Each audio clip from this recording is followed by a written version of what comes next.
Good morning students. आज हम लोग जो एक्सपेरिमेंट करेंगे वो वॉल्यूमेट्रिक एनालिसिस का एक्सपेरिमेंट नंबर 2 है, जिसमें हम लोग एक्सपेरिमेंट करेंगे आज ऑक्सैलिक एसिड का। इसका एक्सपेरिमेंट करेंगे ऑक्सैलिक एसिड का फॉर्मूला आप लोगों को पता है? क्या फॉर्मूला ऑक्सैलिक एसिड का? Very good. और H2C2O4.2H2 यानी ऑक्सैलिक एसिड का मॉलिक्यूलर मास कितना है? निकालना सबको आता है? कंफर्म है?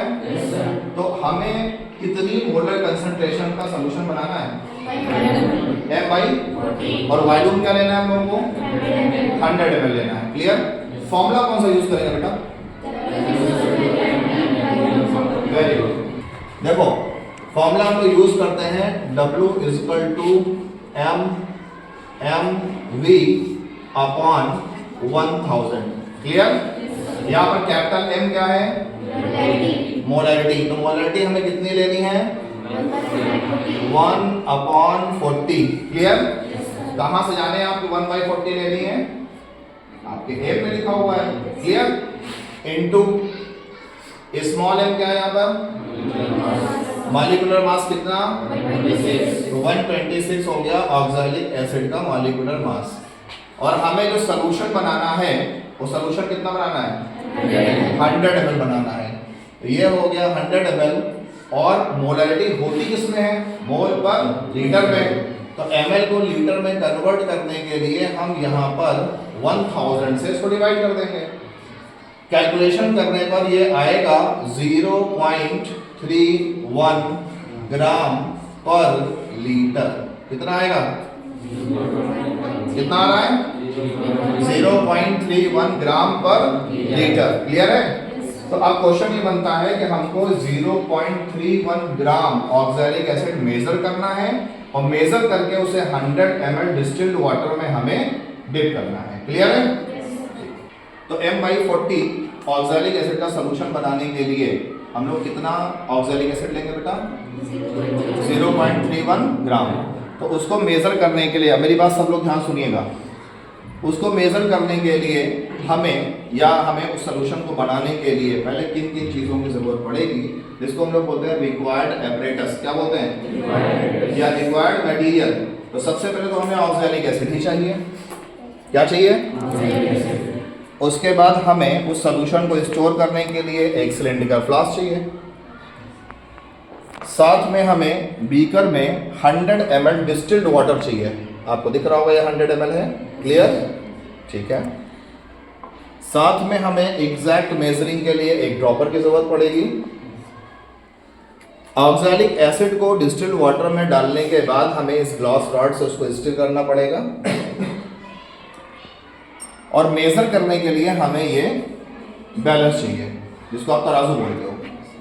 आज से पहले बेटा जब ये डिजिटल तराजू यानी डिजिटल बैलेंस नहीं आया हुआ था, तो हम लोग इस साइड में इसको दिखाओ, हम लोग इस मैकेनिकल वेइंग बैलेंस का इस्तेमाल करते थे। इस मैकेनिकल वेइंग बैलेंस में किसी भी चीज़ को मेजर करने में टाइम बहुत लगता था। उसके लिए एक सॉल्यूशन क्या आ गया? डिजिटल। जब हम लोग मैकेनिकल यूज करते थे तो हम लोग इसका यूज करते थे। इसको क्या बोलते हैं? वेइंग ट्यूब का इस्तेमाल करते थे। क्लियर? चूंकि अब डिजिटल आ गया तो चाहे आप वेइंग ट्यूब में मेजर करो और चाहे आप कोई एल्युमिनियम फॉयल ले लो या आप ऐसा कोई पेपर ले लो। तो हमने एक पेपर ले लिया। क्लियर? और इसको इस पर रख दिया और हमने इसको ऑन कर दिया। ऑन करने पर आपको रीडिंग क्या दिख रही है? रीडिंग शो हो रही है? क्या आ रही है रीडिंग? 0 है। क्लियर? ठीक है। अब हम लोग इस पे मेजर करेंगे 0.31 ग्राम। क्या मेजर करेंगे? इसको फिलहाल हम लोग निकालते हैं स्पैचुला से, लेकिन हम यहां पर ये थोड़ा सा ज़्यादा हो गया, कम करते हैं। अब देखते हैं कितना है। 0.63 ग्राम है। और थोड़ा सा कम करेंगे इसको। इस तरह से हम रिक्वायर्ड अमाउंट ले लेंगे। क्लियर है? अब ये 0.53 की रीडिंग आ रही है। 0.31 क्या है? हमारा रीडिंग है जो हमें चाहिए। और पेपर का भी तो वेट है। तो पेपर का वेट कितना है 20 है, तो 0.31 और प्लस 20 कितना बना 0.51। आपको दिख रहा होगा 0.52 की रीडिंग यहाँ पर शो हो रही है। रीडिंग पहले स्थिर होने दीजिए, 0.53 की। क्लियर।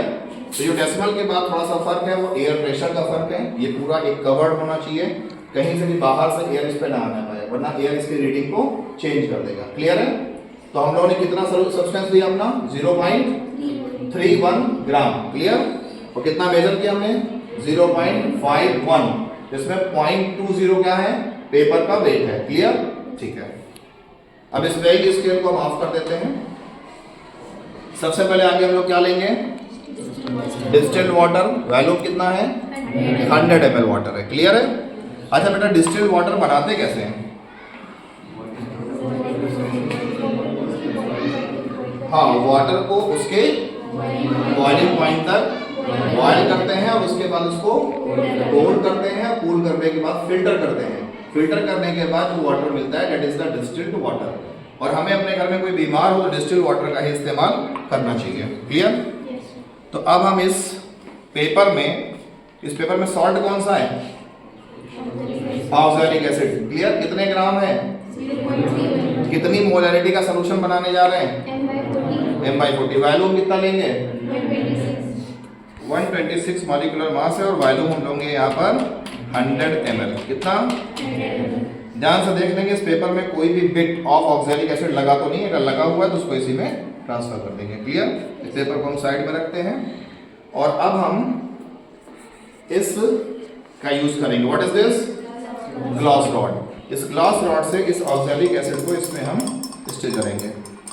ऑक्सैलिक एसिड वाटर में डिजॉल्व होता है, थोड़ा सा टाइम लेता है क्योंकि ये एक वीक एसिड है। क्या ये अच्छा बेटा वीक एसिड क्या होता है बताइए। What is mean by weak acid? Girls boys बताइए बेटा वीक एसिड क्या है? Very good. क्या हम लोग वीक एसिड को यूज कर सकते हैं, खा सकते हैं? कोई एग्जाम्पल? नहीं, मैंगो तो एग्जाम्पल है। कोई एग्जाम्पल बाई नेम? कोई एग्जाम्पल वीक एसिड का? Citric acid, vinegar, salicylic acid, हाँ है ना। ऑक्सैलिक एसिड टमाटर में यूज करते हैं। ठीक है। तो ये हमारा कौन सा एसिड है ऑक्सैलिक एसिड। क्लियर है। अब इसको बेटा बहुत ही धीरे धीरे हम लोग सेंट्रीफ्यूगल फोर्स इसको देते रहेंगे। अच्छा एक क्वेश्चन बनता है बेटा, इसको हम ऐसे शेक क्यों करते हैं या ऐसे स्टिर क्यों करते हैं? ऐसा बेटा हम लोग इसलिए करते हैं जिससे कि वाटर के मॉलिक्यूल्स की काइनेटिक एनर्जी इंक्रीज हो जाए। क्या हो जाए? किसकी काइनेटिक एनर्जी? उससे फायदा ये होगा, शायद आपने पढ़ा है काइनेटिक एनर्जी इंक्रीज होने पर सॉल्बिलिटी इंक्रीज हो जाती है। हाँ है ना।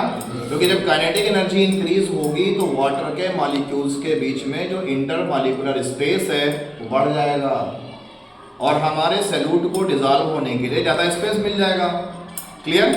आज हम कैसे जानेंगे कि 100% सॉल्बिलिटी हुई या नहीं हुई है? तो 100% सॉल्बिलिटी को जानने के लिए हम इसको ध्यान से देखेंगे कि 100% ट्रांसपेरेंट हमको दिखाई पड़ रहा है या नहीं। अगर ये 100% ट्रांसपेरेंट नहीं दिख रहा है तो इसका मतलब कि अभी इसमें जो सॉल्ट है आपका वो डिजॉल्व नहीं हुआ है। लेकिन शायद ये आपको ट्रांसपेरेंट दिख रहा होगा। दिख रहा है सबको? तो ये कैसा दिख रहा है आपको? 100% सॉल्बिलिटी दिख रही है। क्लियर है। अच्छा सॉल्बिलिटी और कैसे इंक्रीज कर सकते हैं? अगर हीट कर दें तो सॉल्बिलिटी और इंक्रीज हो जाएगी। क्लियर। तो इस तरह से प्रिपेयर हो गया हमारा ऑक्सैलिक एसिड का m/40 सॉल्ट का 100 ml सॉल्यूशन। क्लियर है। अब इससे हम लोग क्या करेंगे आगे? टाइट्रेशन करेंगे। क्लियर। अब बच्चों क्या करेंगे हम लोग? इस सिलिंड्रिकल फ्लास्क में हम इस ऑक्सैलिक एसिड को ट्रांसफर कर लेंगे। क्लियर है। किस लिए ट्रांसफर करेंगे? जिससे हम बाद में टाइट्रेशन एक्सपेरिमेंट इनका कर सकें। क्लियर।